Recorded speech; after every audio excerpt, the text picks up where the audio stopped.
Panels పెట్టుకొని current bill ఆదా చేసుకుంటూ డబ్బులు సంపాదించండి. SRK green energy. కేసీఆర్ అవసరానికి వాడుకొని వదిలిపెడతాడు, ఆ సిచ్యువేషన్ బట్టి వాడతాడు. కేసీఆర్ గారు ప్రభుత్వం వచ్చిన తర్వాత నిజం కలర్ ఏందనేది బయటపడ్డది. ఇక సార్ మరి కమ్యూనిటీ చిన్నదని అంటారా, లేకపోతే మమ్మల్ని ఎందుకు ఇట్లా చేస్తున్నారు చెప్పండి అని. డిన్నా బాగానే సెటిల్మెంట్ చేసింది అనేది పట్టింది. కార్పొరేటర్ గా డిన్నా సెటిల్మెంట్ చేసిండ్రు అని మరి మోడీ ఇంత లేని మూడోసారి గెలిచిందట. మోడీ గెలిచింది ప్రజాస్వామ్యంతో గెలవలేదండి. ప్రజలు నమ్మకంతోనే కదా మూడోసారి గెలిపి. ప్రజలు నమ్మకంగా మూడోసారి గెలిపించిండు అని అంటే ఇక నేను లోతుగా పోతుంది, ఎక్కడికో పోతుంది. మోడీ వచ్చిన తర్వాతనే దేశంలో మార్పు జరిగింది అనేది గత కొత్త కాలంలో వినిపిస్తున్నాం. తప్పండి, అది డిజిటల్. దృష్టమో దురదృష్టమో మన ప్రధానిది ఒక రికార్డు ఉన్నది. ఇప్పటి వరకు ప్రెస్ మీట్ పెట్టని ప్రధాని ఎవరున్నారట? మోడీ.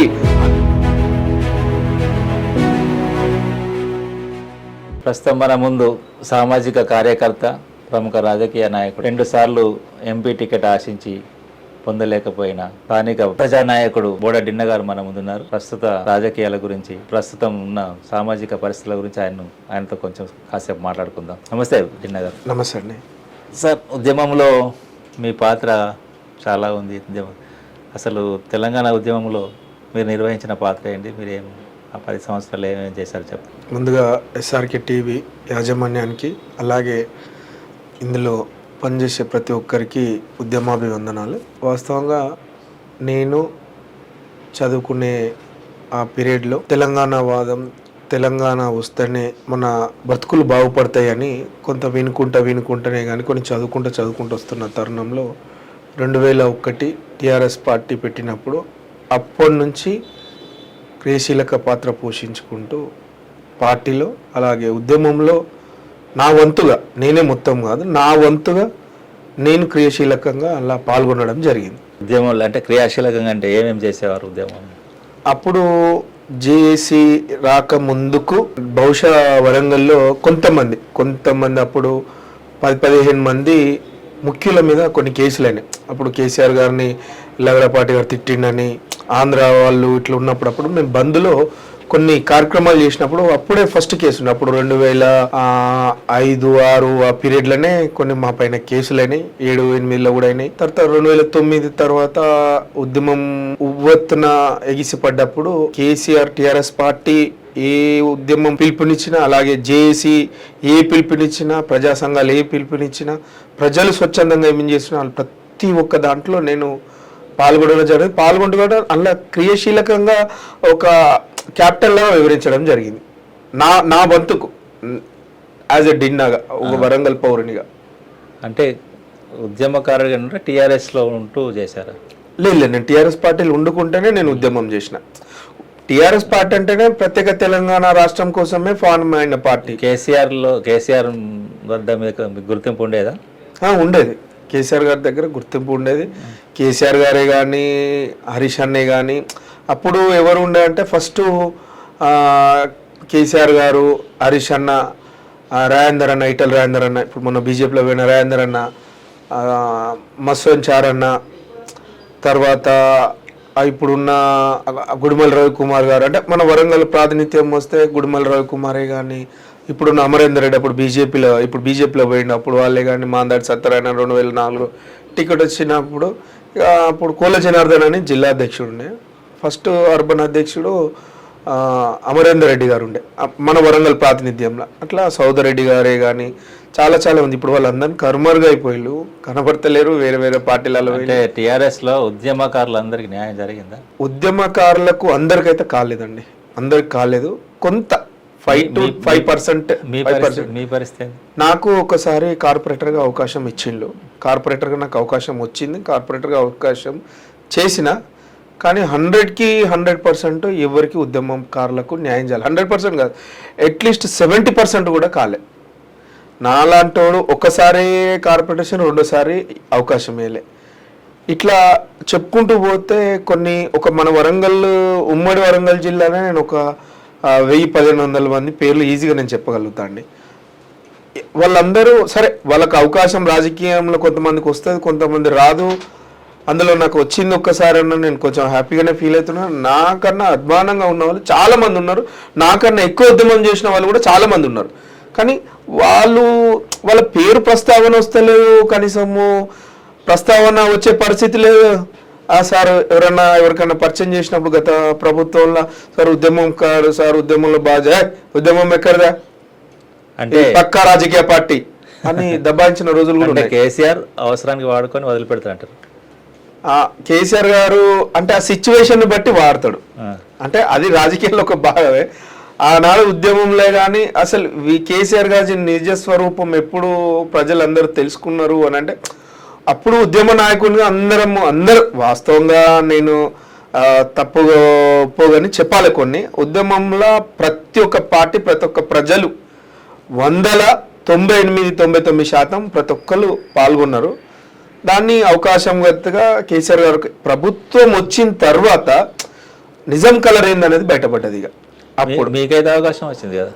నాకు వాస్తవం ఒకసారి అవకాశం, నేను రాత్రికో టీఆర్ఎస్ పార్టీలకు రాలేదు, లేదా అప్పటికప్పుడు ఎవరో ఫైరో పెట్టో కులం పేరనో లేకపోతే మతం పేరనో లేకపోతే ఇంకో డబ్బాశ చూపెట్టో లేకపోతే భూమాశ చూపెట్టో నేను ఇంకెవరిదో గులాంగురి చేసి రాలేదు. నేను 2001 టీఆర్ఎస్ పార్టీలో పెట్టినప్పటి నుంచి నాకు అవకాశం 2016 ఏప్రిల్ జీడబ్ల్యూఎంసీఎల్గా ఒక కార్పొరేటర్గా అవకాశం వచ్చింది. అంటే సుమారు 16 సంవత్సరాల తర్వాత నాకు వచ్చింది. నాతో పాటు కార్పొరేషన్ అయిన వాళ్ళు రాత్రికి రాత్రి వచ్చి, సభ్యత్వం లేని వాళ్ళు వచ్చి, ఉద్యమంలో మమ్మలను నానా రకాలుగా కొట్టినోళ్ళు, తిట్టినోళ్ళు, మాపై కేసులు వచ్చిన వాళ్ళు కూడా రాత్రి పార్టీలో జాయిన్ అయ్యిండ్రు, కార్పొరేటర్ అయిన్లు, మేయర్ లైన్లు, డిప్యూటీ మేయర్ లైన్లు, ఎమ్మెల్యే లైన్లు, మినిస్టర్ లైన్లు, అందరు అయ్యిండ్రు. ఆ టైంలో కొంత ఉద్యమకారునిగా చాలా నేను బాధపడ్డా. నా ఉనికి ఇంకా అవకాశం వస్తే బాగుండు, నాకు ఇంకోసారి అవకాశం మొత్తానికి ఎవరికంటే, ఎందుకంటే మేము కష్టపడ్డ వాళ్ళం కాబట్టి. నేనే మొత్తం చేసినానంటలేను, నా వంతుగా నేను క్రియాశీలకంగా చేసిన, ఆ ఉద్యమంలో నా వంతు చేసిన. నేను కార్పొరేటర్గా మీ పాత్ర మీరు ఏమన్నా సంతృప్తి ఉన్నారా? ఏమన్నా మీ హయాంలో అభివృద్ధి జరిగింది అనుకుంటున్నారా?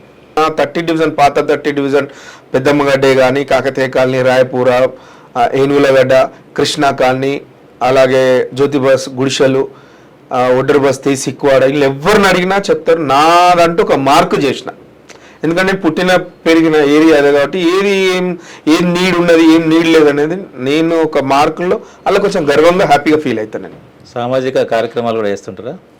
నేను సామాజిక కార్యక్రమాలు అటు ఉద్యమంలో నేను అంటే స్కూల్ కాలేజీలు ఉన్నప్పటి నుంచి కూడా కొంత అప్పుడు ప్రభావం అట్లా ఉండే. అప్పుడున్న ఎడ్యుకేషన్ సార్లు చెప్పే విధానము, భావజాలాలు అంటే ఒక స్వార్థం అనేది లేకుండే. అప్పుడు ఏమేం చేస్తుంటారు? ఎక్కువ నేను ఎడ్యుకేషన్ మీద బాగా ఫోకస్ చేసిన. ఎందుకు అంటే ఎప్పుడన్నా స్కూల్లో మాకు బుక్కులు లేవు, లేదా ఎవరన్నా బిలో పావర్టీ ఉన్నోళ్ళు, తల్లిదండ్రులు లేని వాళ్ళ, లేకపోతే సెమీ ఆర్ఫన్సా, లేకపోతే మరీ పరిస్థితి బాగాలేని వాళ్ళు వచ్చి అన్న నాకు ఎడ్యుకేషన్లో ఫీజు పరిస్థితి మంచి లేదు, లేకపోతే నాకు స్కూల్ మెటీరియల్, కాలేజ్ మెటీరియల్ లేదన్నప్పుడు ఒక 5 to 10 మెంబర్స్కి 20 మెంబర్స్కి అట్లా చేస్తూ ఉండే. అసలు ఏంది ఇది ఇట్లా చేస్తున్నారు అని మేము అప్పుడు నేను మా ఫ్రెండ్స్ అందరం కలిసి ఎడ్యుకేటింగ్ ఏ జనరేషన్ అని మాకు మేము బ్యానర్ క్రియేట్ చేసుకొని, నేను ఎలక్షన్లో ఏదైతే ఇంటింటికి పోయి ఓటు ఏ విధంగా అడిగినో నా 30 డివిజన్లోనే ఫస్ట్, నా 30 డివిజన్లో అది పెద్దమూడ నుంచి స్టార్ట్ చేసిన. ఓటు ఏ విధంగా ఇంటింటికి పోయి అడిగినో అదే విధంగా ఇంటింటికి నేను అప్పుడు మేము ఒక ఫామ్ అయినాం, ఒక టీమ్. అప్పుడు నేను ఒక కార్పొరేటర్గా, plus police department, plus health department, education department, school నుంచి ఒక పీటీ సార్, ఒక హెడ్ మాస్టర్గా మేము ఫామ్ అయిపోయి సార్ ఒక పైలట్ ప్రాజెక్ట్గా అప్పుడు సుధీర్ కుమార్ సిపి గారు ఉండే. అప్పుడు మా దగ్గర బాగా గొడవలు అవుతున్నాయి, ఏది ఉన్నా కూడా పెద్దమ్మడు అంటే కామన్ మ్యాన్గా ఇద్దరు బయటికి పోతే లేట్ నైట్గా పోలీసు వాళ్ళు ఎవరైనా కొడతారు, అది కామన్. అది పెద్దమ్మడు అంటే 10 దెబ్బలు ఎక్కువనే కొట్టేది. అరే ఏం రాబాయి ఇది, మేము ఏమో అసలు ఎందుకు మేము మాదని కొంచెం నాకు అది బాగా ఫీలింగ్ ఉండే. ఇప్పుడు మీలాంటి వారు ఎవరైనా పెద్దోళ్ళు ఎవరెవరు కానీ సమాజంలో నేను ఫేస్ చేసింది ఏంటి అని అంటే, డిన్నరా కూర్చో, అది ఇదని బాగా రెస్పెక్ట్ ఇస్తారు, అది చేస్తారు, అది మంచిగా చూసుకుంటారు. డిన్నర్ ఇక్కడ ఏ ఊరు పెద్దమ్మగడ్డ అని ఒక చిన్న చూపు చూస్తారు. పెద్దమ్మగడ్డ నువ్వు చిన్న చూపడం చేయడం వల్ల కారణం ఏంటిది అంటే ఒకటే కమ్యూనిటీ ఉంటుంది, అది ఎస్సీ కమ్యూనిటీ ఉంటుంది. ఎస్సీ మాదిగ కమ్యూనిటీ ఒకటే ఉంటుంది. సో అది మా అదృష్టం, అది నాకు స్పెషల్గా అదృష్టం. అది ఉండడం వల్ల అంటే క్యాస్ట్ని చూస్తుండ్రా లేకపోతే మా ప్రాంతాన్ని చూస్తుండ్రా, ఎందుకు ఈ వివక్ష అని కొంత నాకు ఫస్ట్ నుంచి అంటే కార్పొరేటర్ కాక ముందుకు ఏదో ఒక లోతు ఉండేది. ఏదైనా ఆఫీసర్ దగ్గరికి ఎక్కడికి పోయినా కూడా మళ్ళీ వాళ్ళు అనేది ఏమైందంటే బయటకు వచ్చినాక డిన్నా నువ్వు ఎక్కడ పెద్దమ్మడు అని చెప్పొద్దు అనేది. అరే అది నా ఊరు సార్, నాకు ఆ ఊరు వల్లనే నేను డిన్నాను, ఇంతమంది నన్ను గౌరవిస్తున్నారు, నన్ను రెస్పెక్ట్ ఇస్తారు, ప్రేమిస్తుండ్రు. నా కన్న తల్లి లాంటి ఊరు నేను ఎందుకు పేరు చెప్పుకోవాలని నేను ఇంకా కొంచెం ఎక్కువనే చేసేదిగా. ఏడ డిన్నానో పెద్దమ్మగడ్డ అని చెప్పేది. ఆ పెద్దమ్మని ఎందుకు ఇంట్లో చిన్న చూపుతుండ్రు అని కొంత తరువుగా చేసే దానికి రీజన్స్ ఉన్నాయి. కొంచెం అసాంఘిక కార్యక్రమాలు అట్లాంటివి ఏమన్నా? అసాంఘిక కార్యక్రమాలు ఎక్కడ రౌడీజం అని చెప్పడం వల్ల సార్ అది. ఇప్పుడు మీరు గ్రేటర్ వరంగల్ అసలు కమిషనరేట్ అయిన కాడ నుంచి చూడండి, కమిషనరేట్ అయితే దగ్గర 6-8 సంవత్సరాలు అవుతుంది. అప్పటి నుంచి ఇప్పటికీ క్రైమ్ కేసులు చూడండి, పోనీ అంతకుముందు క్రైమ్ రేట్ చూడండి. కొంచెం పెద్ద మడ్డలు ఏంటంటే ధైర్యం చేస్తారు బాగా, యూత్ ఎక్కువ బాగుంటుంది. యూత్ ధైర్యం చేయడము, కొంచెం ఫిజికల్గా బాగా బలశాలులు మా దగ్గర. అటు చిన్న గొడవలు ఎక్కువ చిన్నగా ఎప్పుడో తాతలు ముత్తాతలు అది ఏమైందో కూడా మాకు తెలియదు ఇప్పటి వరకు. నేను కూడా మా పెద్దోళ్ళని అందరిని అడిగితే అసలు ఏంటిదే ఏం లేదు, ఎవరన్నా అడుగుతాం మనం కరెక్ట్ అడుగుతాం, మొక్క ముందే కొంచెం గట్టి అందరికన్నా ఎక్కువ గట్టిగా అడుగుతాం. దాన్ని పట్టుకొని పెద్దమ్మడు అబ్బు అని చూపెడతారు. ఎందుకు? ప్రాంతం పరంగా మా చిన్నది కులం పరంగా చిన్న కులం అన్నట్లో మమ్మల్ని నెగిటివ్ ప్రొపగండా చేసిండ్రు. కానీ మా దగ్గర డాక్టర్స్ ఉన్నారు, ఇంజనీర్స్ ఉన్నారు, లాయర్స్ ఉన్నారు, టీచర్స్ ఉన్నారు, నేషనల్కు సెలెక్ట్ అయిన స్పోర్ట్స్ మెన్స్ ఉన్నారు, పొలిటీషియన్స్ ఉన్నారు, 3 సార్లు కార్పొరేటర్ 2 సార్లు కార్పొరేటర్ అయిన వాళ్ళు ఉన్నారు, ఢిల్లీ లెవెల్లో జాబ్ చేసే వాళ్ళు ఉన్నారు. నాకు తెలిసి ఒక ఐఏఎస్ ఐపీఎస్ తప్ప సాఫ్ట్వేర్లో ఉన్నారు. దేశంలో ఉన్న 4 రాష్ట్రాలలో మా పెద్దమ్మడ నుంచి ఎంప్లాయీస్ ఉన్నారండి. బిజినెస్లు కూడా చేస్తున్నారు. మరి ఎందుకు అట్లా చేస్తున్నాం అని దాన్ని దృష్టిలో పెట్టుకొని మేము ఒక పైలట్ ప్రాజెక్ట్ చేసినాం. సిపి గారు కూడా ఇట్లనే ఊకేనేది ఏంది డిన్నా ఊకే క్రైమ్ అయితే ఎందుకు సార్, నేను ఎందుకు సిపి దగ్గరికి పోయినా అంటే ఏదన్నా కొట్లాట అయినప్పుడు పెద్దమ్మగడ్డ కాడ దొరికితే అరెస్ట్ చేసినాం, పలానా ఏదన్నా మందు దొరికితే పెద్దమ్మగడ్డ కెనాల్ కింద దొరకబట్టి అరెస్ట్ చేసినాం, పలానా గంజాయి దొరికితే పెద్దమ్మగడ్డ కాడ గంజాయి దొరికితే అరెస్ట్ చేసినాం, పలానా ప్రతిదీ ఒక నెగిటివ్ షేడ్గా. నేను ఒక 10-20 సార్లు కెర్రమన్నది పేపర్లో ప్రతిసారి చూసి నేను 10 సార్లు మా సిఐ గారిని వాళ్ళని ఎన్నిసార్లు ఇది మా పైన బురద జల్లుడు, ఇది వాడు ఎవడో కొట్టుకుంటాడు, ఎవడో దొరుకుతాడు, ఎవడో అవుతాడు, మా ప్రాంతాల్లో మీరు నెగిటివ్ ప్రొపగండా ఎందుకు చేస్తున్నాను డైరెక్ట్ సిపి గారి దగ్గరికి పోయి కలిసినప్పుడు కొంత ఫస్ట్ 2-3 సార్లు కొంచెం నేను చిన్న సిపి లాంటి వాళ్ళ దగ్గరికి పోవడం అంటే నేను డైరెక్ట్ 2-3 సార్లు పోయినా, సార్ ఇది మాకు నచ్చుతలేదు సార్. అప్పుడే నేను కార్పొరేటర్ అయినా సార్, ఒక 10 పేపర్లు తీసుకొని పోయినా ఓ 5-6 నెలల కాంచి. సార్ ఇది పెద్దమ్మగడ్డల దొరికిళ్ళు, పెద్దమ్మగడ్డ కెనాల్ కింద దొరికింది, పెద్దమ్మగడ్డ అని ప్రతి దాంట్లో పెద్దమ్మగడ్డ దానికి ఎందుకు మెన్షన్ చేస్తుంది సార్ అది అని కొంత నేను బాగా హట్ అయినా ఫీల్ అయినా కొంచెం గట్టిగానే అడిగిన. ఎందుకు డిన్నా అంటే ఇదేంది సార్ మాది కమ్యూనిటీ చిన్నదన్నందుక లేదా మమ్మల్ని ఎందుకు ఇట్లా చేస్తున్నావు చెప్పండి అని అంటే ఆయన కూడా నాకు కొంత టైం ఇవ్వండి అని అప్పుడే కొత్తగా కార్పొరేటర్గా డిన్నా బాగానే సెటిల్మెంట్ చేసిండు అనేది ఒకటి. కార్పొరేటర్గా డిన్నా సెటిల్మెంట్ చేసిండ్లు అని మరి మీరే అంటున్నారు. ఇప్పటివరకు అయితే ఎవరు నాతోటి వర్డ్ అని లేదు, ఎవరేమన్నా అంటే మీరేమన్నా నిరూపించండి. వినయ్ భాస్కర్ మీకు రావడానికి వినయ్ భాస్కర్ గారికి నాకు వాస్తవంగా మీకు నిజం చెప్తాను, ఎప్పుడు చెప్తున్నా, ఆయన నేను ఒక అన్నదమ్ముల కన్నా ఎక్కువ ఉన్నాం. ఆయన నేను ఏ ఒక్క లావాదేవీలలో ఆయనకు నాకు లేదు. ఆయనకు చెప్పి కానీ తెలియకనే కానీ తెలిసి కానీ నేను కానీ మా ఊళ్ళో కానీ ఎండ్లో ఇన్వాల్వ్ కాలేదు కూడా. ఆయన కూడా నన్ను ఎక్కువ ఎండ్లో ఇన్వాల్వ్ చేయలేదు కూడా, వాస్తవంగా చెప్పాలి. ఆయనకు నాకు ఏ ఒక్క పాయింట్ పైన కూడా మాకు తేడా రాలే. విభేదం ఎక్కడొచ్చింది అంటే నేను ఒక్క పాయింట్ మీద బాగా హట్ అయినా. నేను అంటే రాజకీయంలో గుడ్డిగా నమ్మొద్దు వాస్తవంగా ఎవరినన్నా. నేను గుడ్డిగా బాగా అభిమానించి నమ్మిన ఆయనను. 2016 ఎలక్షన్స్ అప్పుడు నా ఎలక్షన్స్ అప్పుడు ఏం జరిగింది అనేది కొన్ని రోజులకు నాకు తెలిసింది. సరే ఇప్పుడు మాట్లాడితే అది బాగుండదు కానీ 23 ఎలక్షన్ 21 ఎలక్షన్ అప్పుడు ఉన్నదే ఎస్సీలు పెద్దమ్మగడలా ఒకటే కమ్యూనిటీ ఉంటుంది, దాన్ని 5 ముక్కలు చేసిండు. నేను పక్కనే ఉన్నా, నేను ఒక కార్పొరేటర్గా నాకు మున్సిపాలిటీ ఏం జరుగుతుందో తెలుస్తుంది. అప్పుడు 5 ముక్కలు చేసి ఆ 5 ముక్కలను ఏ విధంగా ఆట ఆడిండు, ఏం చేసిండు అనేది ప్రజలకు తెలుసు, నాకు తెలుసు, ఆయనకు తెలుసు. 5 డివిజన్, ఆ డివిజన్ 30 డివిజన్ మొత్తం డీలిమిటేషన్ కి 5 ముక్కలు చేసిండు. చేస్తే చేయని చేసి నేను పక్కనే ఉన్నా, అన్ని ఉన్నా అంటే అది కార్పొరేషన్ గా నాకు అవకాశం ఇవ్వాలి. అంటే డిలిమిటేషన్ చేసే అధికారం ఎవరికి ఉంటుంది? ఎమ్మెల్యేకే ఉంటుంది? గవర్నమెంట్కి ఉంటుంది. గవర్నమెంట్కి ఉండుట్లా వినయ్ భాస్ సంబంధం లేదు కదా. 100% ఉంటుంది. 100కి 200% ఉంటుంది. గవర్నమెంట్ అంటే ఏంటిదండి?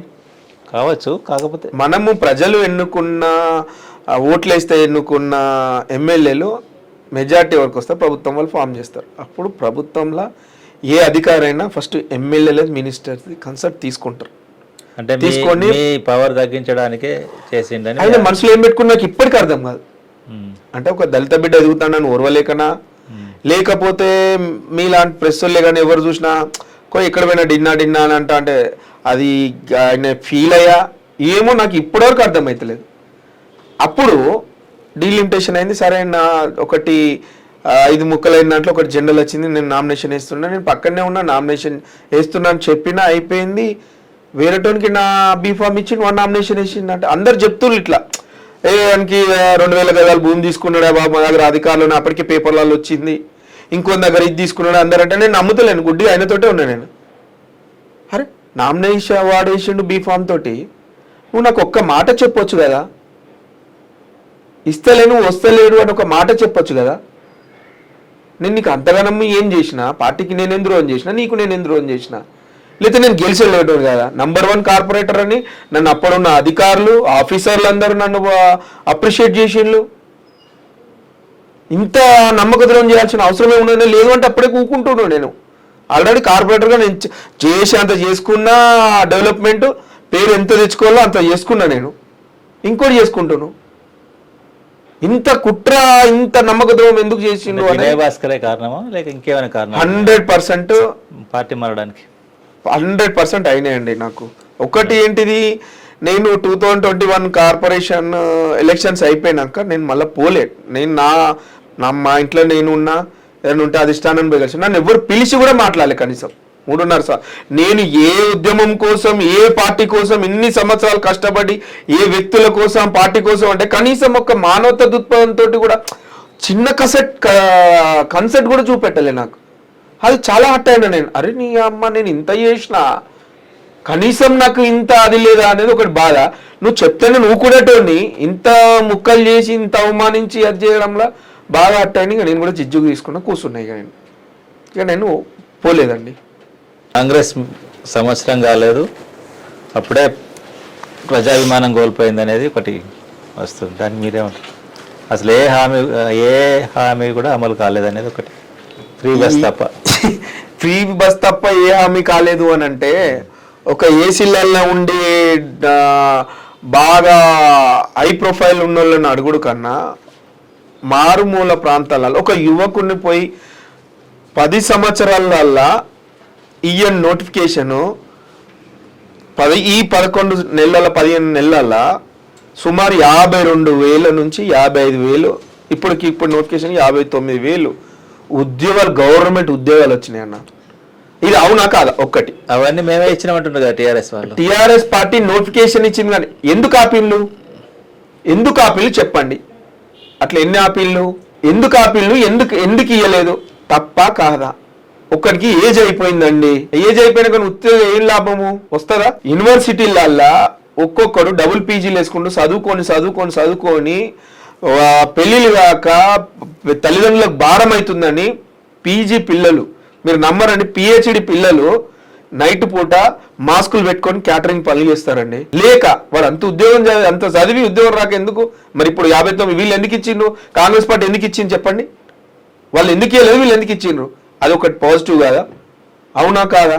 రెండోది ఫ్రీ బస్ అంటే గరీబోళ్ళే బస్సులు ఎక్కుతారండి, అందరు ఏసీ కార్లు పట్టుకొని పోతారు. కాంగ్రెస్ పార్టీ 90% ఉన్న ప్రజల కోసం ఆలోచిస్తుంది కానీ 10% ఉన్న బలిసిన వాళ్ళ గురించి ఆలోచించదు. అంటే మా తాతల ముత్తాతల నుంచి చూస్తున్నా, నా నాలెడ్జ్ ప్రకారం చూస్తాను. ఫ్రీ బస్ తోటి ఒక బిడ్డ దగ్గరికి ఒక తల్లి పోతాంది, ఓ హాస్పిటల్కి ఒక తల్లి పోతాంది, ఒక ఆఫీస్కి ఒక తల్లి పోతాంది, ఒక చెల్లె పోతాంది, కాలేజీ పోతాంది. మిగతా హామీలు చెప్పండి. 200 యూనిట్కి ఇయ్యలేదా అండి? ఇంకా చెప్పండి. 200 యూనిట్కి ఇచ్చిందా ఇయ్యలేదా? రెండోది స్వేచ్ఛ ఇచ్చిందా లేదండి? ఒకప్పుడు ఇప్పుడే మీరు ప్రతి పేపర్లలో టీవీలలో ఫోన్ ట్యాపింగ్ అని కేసులు కేసీఆర్ గారి పైన కేటీఆర్ గారి పైన ఉన్నాయన్నప్పుడు ఫోన్ ట్యాపులు అవుతున్నాయని ఎంతమంది గజ ఆఫీసర్స్, ఐఏఎస్లు, ఐపీఎస్లు, ఫిలిం ఇండస్ట్రీ కానీ బిజినెస్లే కానీ జడ్జిలు సైతం కూడా చెప్పినప్పుడు అంత ఎమర్జెన్సీ అంటే అధికారికంగా ఎమర్జెన్సీ కాదు, ఆఫ్ ద రికార్డ్ ఎమర్జెన్సీ లాగా నడవలేదా? ఇప్పుడు కొంచెం స్వేచ్ఛ రాలేదా? ఇప్పుడు రుణమాఫీ అండి, ఇంత 7.5 కోట్ల అప్పులున్నా కూడా రుణమాఫీ చేయలేదా రైతులకు? ఇప్పుడు కొన్ని డబుల్ బెడ్రూమ్లు ఇస్తున్నారు, ఇన్ని సంవత్సరాలు కట్టి, శ్రీదేవి ట్యాక్స్ కానీ కట్టి ఉన్నాయి, శాంపేట్లో కట్టి ఉన్నాయి, ఇప్పటి వరకు ఇయ్యలే. 8 సంవత్సరాలు అయితే కట్టి 15 సంవత్సరాలు ఉన్నప్పుడు మాజీ ఎమ్మెల్యే ఇప్పుడు ఇయ్యలే, ఇప్పుడు ఇస్తున్నా చూడండి. ఇప్పుడు మొన్నటి వరకు అయితే మళ్ళా ఎమ్మెల్సీ ఎలక్షన్స్ ఉండే, తర్వాత ఎంపీ ఎలక్షన్స్ ఉండే, ఇప్పుడు ఆ టర్మ్ అయితే ఇప్పుడు ఇస్తుంది, దాన్ని ప్రాసెస్ తయారు చేస్తుండ్రు, ఎట్లా ఇయ్యాలి ఏంటిది అనేది. ఇల్లులు స్టార్ట్ అవుతున్నాయి. ఇప్పుడు రియల్ ఎస్టేట్ పడిపోయింది అనేది ఒకటి పెద్ద, అది రియల్ ఎస్టేట్ పడిపోయింది అనేది ఒక భూమి అండి. ఒక్కటే ల్యాండ్ 10 మందికి అమ్ముడు కరెక్టా? ఒక్క ల్యాండ్ అన్ని క్లియర్ చేసుకొని కరెక్ట్ ఉంచడం కరెక్టా? కావచ్చు. నీకు ప్రభుత్వానికి రెవెన్యూ రావాలి కానీ కొన్నోడు పైసలు పెట్టాను మోసపోయిన పర్లేదు నాకు పైసలు వచ్చాడు, అది కరెక్టా చెప్పండి? ఇప్పుడు పడిపోలేదంటారా మీరు? పడిపోలేదండి, అది ఒక భూమి అండి. మీరు పోయి కనుక్కోండి. ఎప్పుడు అయిపోయింది? కరోనా టైం నుంచి కొంత రియల్ ఎస్టేట్ పడిపోయింది, దేశమైనంతా పడిపోయింది. హైదరాబాద్ పడిపోయింది కదా. మొన్న వారం రోజుల క్రితము రియల్ ఎస్టేట్ క్రింద నంబర్ 1 స్టేట్ కింద అవార్డు కూడా వచ్చింది. మీరు ఎక్కడైనా చదవండి, మొన్ననే నేను పేపర్లో కూడా చదివిన, మీరు ఎక్కడైనా పోయి చూడండి. అదొక సోషల్ మీడియా భూమి, అదంతా వ్యతిరేకులు అనే మాటలు అవి. కేసీఆర్ సీఎంగా ఉన్నప్పుడు వరంగల్ 2వ రాజధాని అన్నాడు, వరంగల్ మీద కాన్సన్ట్రేట్ చేసినాం, ఇన్ని నిధులు ఇచ్చినాం. అది ఇప్పుడు రేవంత్ రెడ్డి అదే అంటున్నాడు. మరి ఏమైనా జరిగినట్టు మీకు అనిపిస్తుందా? మీరు వరంగల్ పౌరునిగా, ఒక మాజీ కార్పొరేటర్గా, వాస్తవంగా టిఆర్ఎస్ గవర్నమెంట్లో అప్పుడున్న ప్రజాప్రతినిధులు వాళ్ళ అసమర్థత వల్ల ఏదైనా డెవలప్మెంట్ కావాలంటే లీడర్ల మీద డెవలప్మెంట్ అయి ఉంటుంది. అది ఒక సిద్దిపేట, సిరిసిల్ల ఎందుకు అయింది డెవలప్మెంట్? ఒక కరీంనగర్లో ఎందుకు అయింది? ఒక ఖమ్మంలోనే ఎందుకు అయింది? వరంగల్ ఎందుకు వెళ్ళాలంటే వరంగల్లో ఉన్న నాయకత్వం వల్లనే వెనుకబడ్డాం, అది ఒప్పుకోవాలి మనం. సెకండ్ రాజధాని అంటే అన్ని వనరులు మనకు ఉన్నాయి కాబట్టి దానికి అన్నట్టుగా సంవత్సరానికి 300 కోట్లు ఇస్తా అని కేసీఆర్ గారు ఇయ్యలే. ఒక్కటి మాకు కావాలి, మాకు ఇయ్యండి అని అడిగే దమ్ము ధైర్యం ఉన్న నాయకులు లేరు. అప్పుడు అడగలే, కేసీఆర్ గారిని అడిగే దమ్ము ధైర్యం లేదు ఎవరికి, ఇది ఓపెన్ ఫ్యాక్ట్. రెండోది, ఇప్పుడు కాంగ్రెస్ ప్రభుత్వంలో, ఇప్పుడున్న నాయకత్వంలో, ఇక్కడున్న వరంగల్ ట్రై సిటీలో ఉన్న నాయకత్వంలో మాస్టర్ ప్లాన్ అప్రూవల్ అయింది, ఎయిర్పోర్ట్ మనకు అప్రూవల్ వచ్చింది, తర్వాత ఇంకొక రింగ్ రోడ్ ప్లానింగ్ జరుగుతుంది, అవుటర్ రింగ్ రోడ్ ప్లాన్ అవుతుంది, ఇన్నర్ రింగ్ రోడ్ ప్లాన్ అవుతుంది. అవుటర్ రింగ్ రోడ్ పాతదే కేసీఆర్ హయాంలో అయినట్టుంది. లేదా అంతకు ముందు నుంచి ప్లానింగ్ వస్తే కేసీఆర్ గారి హయాంలో రింగ్ రోడ్ అయితే, ఇంకొకటి కనెక్టింగ్ టు జనగాం నుంచి ఒకటి అప్రూవల్ నడుస్తుంది. రెండోది డబుల్ బెడ్రూమ్ క్లియరెన్స్ అవుతుంది. కాజీపేట బ్రిడ్జ్ వర్క్ నడుస్తుంది. కాజీపేట ఎన్నో సంవత్సరాల నుంచి బస్ స్టేషన్ కావాలి బస్ స్టేషన్ కావాలంటే దాని గురించి కూడా అటు రైల్వే వాళ్ళతోటి మన state government, central government okay, MLA గారు, ఎంపీ గారు ఇద్దరు కలిసి దాన్ని ఓకే చేసేళ్ళు, స్థలాన్ని కూడా పరిశీలిస్తున్నారు. అవునా? ఇప్పుడు నేను ఒక 30 డివిజన్ అంటే 44వ డివిజన్ పౌరునిగా, పశ్చిమ పౌరునిగా 26 డివిజన్లలో రోడ్లే కానీ, సైడ్ రైన్లే కానీ, వివిధ రకాల బ్రిడ్జ్లే కానీ అభివృద్ధి నడుస్తున్నాయి. ఎక్కడ పోయినా నడుస్తున్నది. మొన్న మేము 2 వీలర్ పోతుంటే ఎక్కడ పోయినా under work progress, under work construction అని డైవర్ట్ చేస్తే ట్రాఫిక్ వాళ్ళందరూ తిట్టుకున్నారు. అరే ఎన్ని దిక్కులు పోయినా మొత్తం అడ్డంకులే ఉన్నాయి, ఏడపోయినా రోడ్లు పడతాను, ఏడు పడతాను అసహనం వ్యక్తం చేసి తీరా అక్కడికి పోయినాక వాళ్ళు ఏమన్నారు అన్నమాట, అబ్బా ఎక్కడ పోయినా ఎన్ని రోజులు లేని అభివృద్ధి ఇప్పుడు జరుగుతుంది, ఎన్ని రోజులలో జరుగుతుంది ఇప్పుడు జరుగుతుంది అని. ప్రతి ఒక్క ఏరియా అలంకారే కానీ, పెద్దమ్మగడ్డే కానీ, నైమ్నగరే కానీ, కాజీపేటే కానీ, షాయింపేటే కానీ, వైసంబాలగూడ ఎన్కే కానీ, జులైవాడే కానీ, ఒడ్డపల్లె కానీ, బాలసముద్రమే కానీ, ఇట్లా చెప్పుకుంటూ పోతే సుమారు నాకు తెలిసి 26 డివిజన్లలో వర్కులు నడుస్తున్నాయి. అదే కదా ఇప్పుడు అభివృద్ధి అని అంటే ఆ అభివృద్ధి కనబడతలేదా? ఎలక్షన్స్ ముందు డ్రగ్స్ గురించి బాగా మాట్లాడాను. ఇప్పుడు డ్రగ్స్ విపరీతంగా పల్లెలలో కూడా విస్తరించిపోయింది. ఎందుకు? వాస్తవంగా డ్రగ్స్ అనేది ఇప్పుడు చెప్పాలి అని అంటే గత ప్రభుత్వంలో పోలీసు పవర్స్ ఇస్తే, అధికారులకు పవర్స్ కనుక పోలీసు డ్యూటీ చేస్తే సెలబ్రేషన్ చేస్తే సరిపోదు కదా. ఇప్పుడు ఊళ్ళల్లో చిన్నపిల్లలు కూడా హుస్నాబాద్ చూడండి, ఎక్కడ చిన్న చిన్న గ్రామాలలో కూడా విస్తరించింది. వాస్తవంగా విస్తరించింది, ఇక్కడ 80% విస్తరించిందండి. స్కూల్ పిల్లలకు కూడా ఈ గంజాయి అనేది మరి వాళ్ళకి ఎక్కడి నుంచి దొరుకుతుంది, ఎట్లయితుంది, ఒక రాజకీయాలకు పక్కకు పెడితే సగటు పౌరులుగా అది మన అందరి బాధ్యత. ఇప్పుడు ప్రపంచ దేశాలలో భారతదేశం అంటే కొంచెం గౌరవము, కొంచెం భయం ఉంటుంది. అది మన కల్చర్, మన సాంప్రదాయంతో గౌరవిస్తారు. ఇంకా భయం ఏంటంటే ప్రపంచ దేశాల కన్నా అన్ని దేశాల కన్నా యూత్ ఎక్కువ మన దగ్గర ఉంటుంది.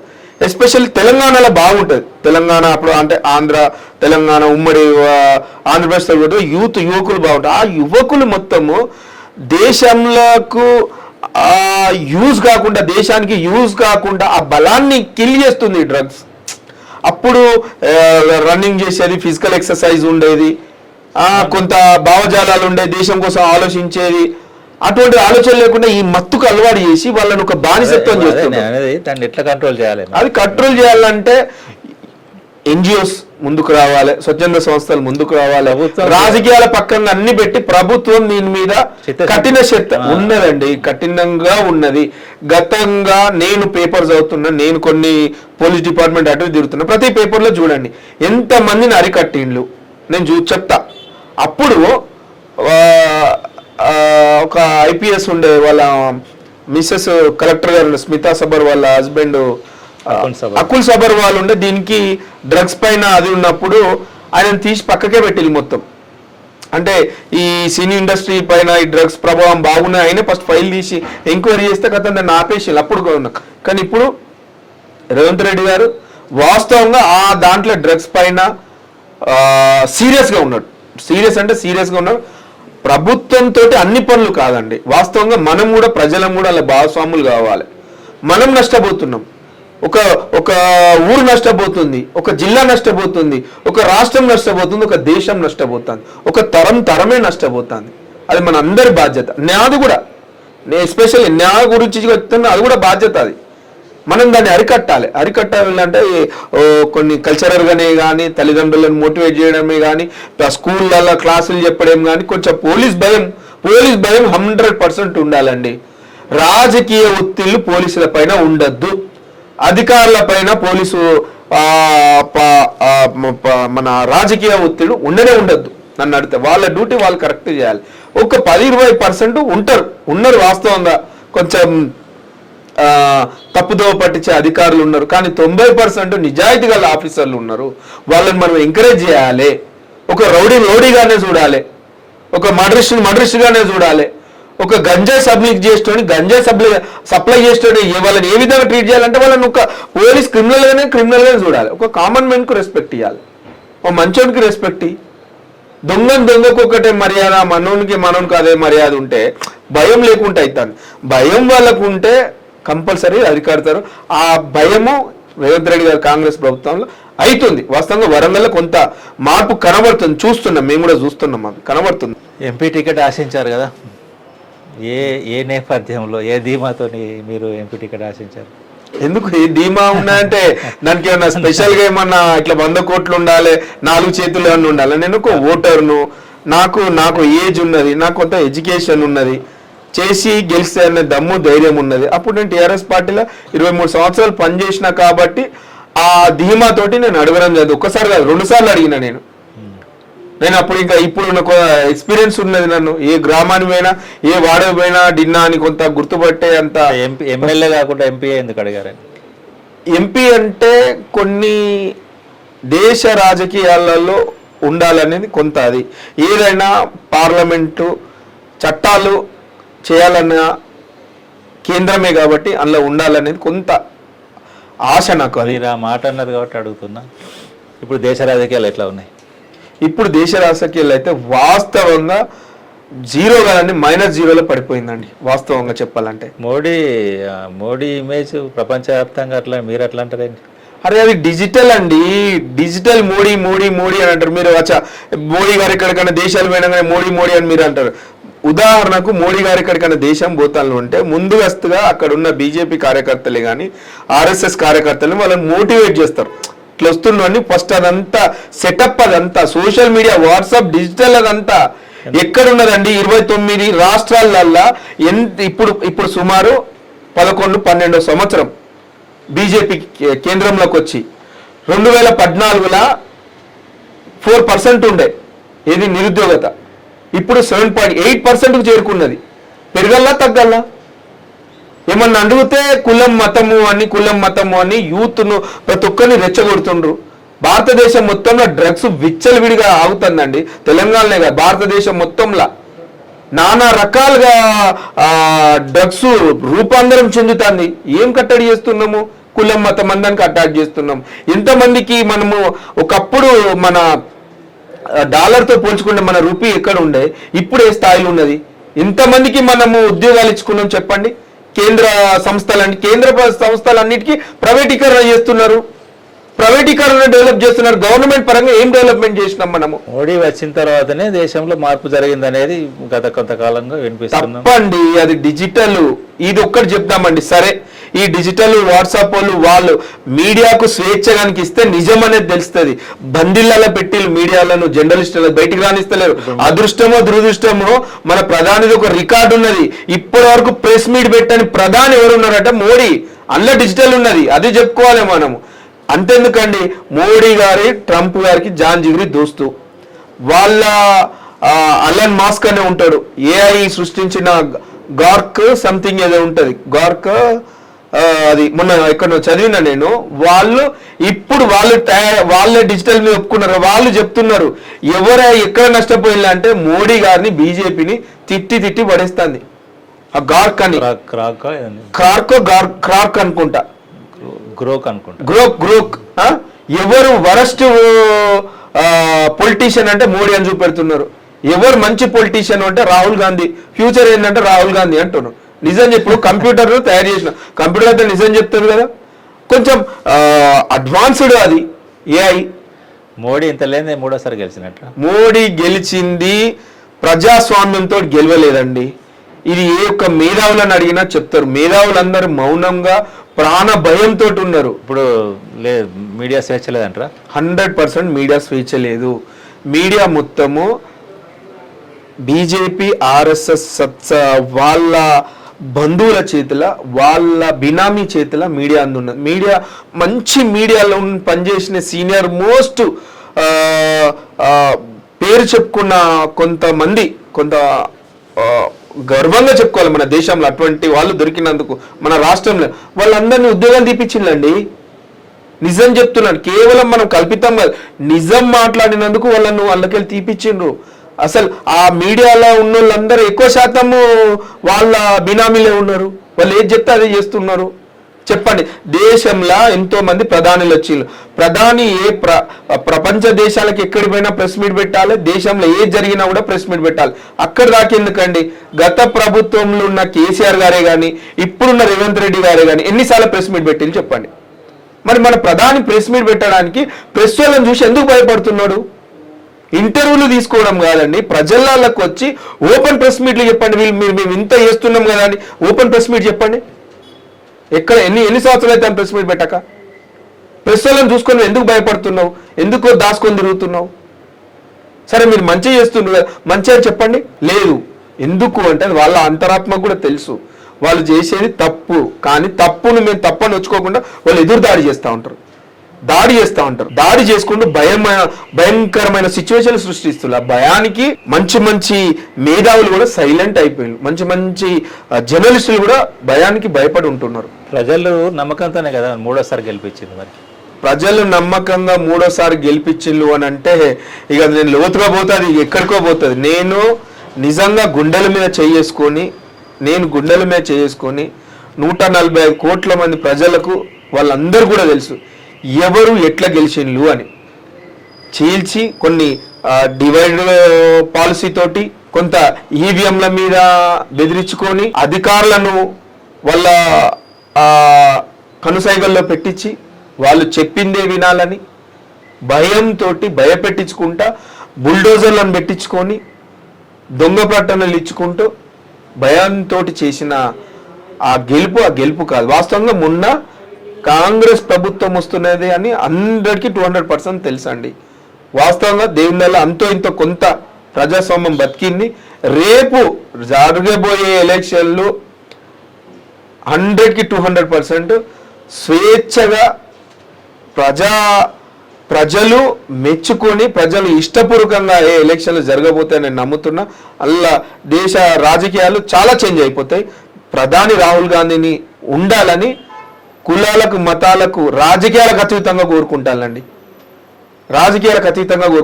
ఎందుకు అని అంటే ఒక సగటు పౌరుడు ఏదున్నా బతకాలి అని అంటే రాజ్యాంగం ఇచ్చిన హక్కులతోటి అది నేనైనా నువ్వైనా ఎవరైనా కూడా ఆ రాజ్యాంగానికే ముప్పు వచ్చే పరిస్థితి వచ్చింది ఇప్పుడు. అంటే మనకే ముప్పు వచ్చిన పరిస్థితులు ఉన్నది, మనం రక్షించుకునే పరిస్థితి ఉన్నది. అప్పుడు ప్రధాన ప్రతిపక్షము ఏమున్నది? కాంగ్రెస్ పార్టీ ఉన్నది అని భావజాలాలే కానీ ప్రజా సంఘాలే కానీ చెప్పుకుంటే పోతే మీడియాలో ఉన్న పెద్ద నాయకులే కానీ కాంగ్రెస్ వైపు చూస్తున్నారు. అప్పుడు మేము పొరపాటు చేసినాం, ఇప్పుడు చేయొద్దు, ఏదో జరుగుతుందని డిజిటల్కు మేము మోసపోయినాము. డిజిటల్ చూసి అయ్యో ఓ కర్తా ఏ ఆతా ఓ ఆతా అని ఆ దొంగ డిజిటల్ మీడియాలో వాట్సాప్లలో చూసి అట్రాక్ట్ అయ్యి చూసేవరకు అంత బొల్లే ఏం లేదు. ఓహో నష్టపోయినామని తెలుసుకొని స్వచ్ఛందంగా ముందుకు వచ్చి ఇప్పుడు బయటకు వచ్చి మాట్లాడుతున్నారు. చివరిగా బోర్డు అదిన్న ఆశయం ఏంటి? పార్లమెంట్ మెంబర్ కావాలనేది. ఇప్పుడు ఈ రాజకీయాలు దేశ రాజకీయాలు బాగా మాట్లాడారు కదా, ఎంపీలు పార్లమెంట్లో కూర్చొందాం అన్న ఆకాంక్ష బాగున్నట్టున్నది. వాస్తవంగా ఉన్నది.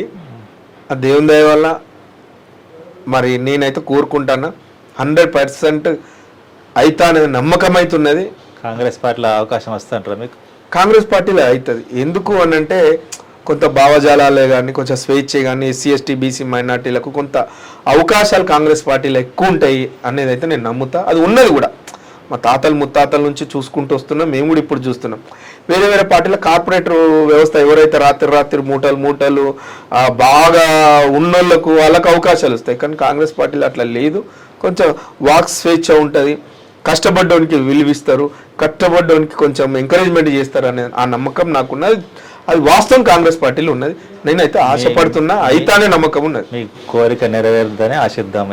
SRK టీవీ తరఫున కూడా మీకు బెస్ట్ విషెస్. దిన్న గారు మన స్టూడియోకి వచ్చి చాలా విషయాలు మనతో పంచుకున్నారు.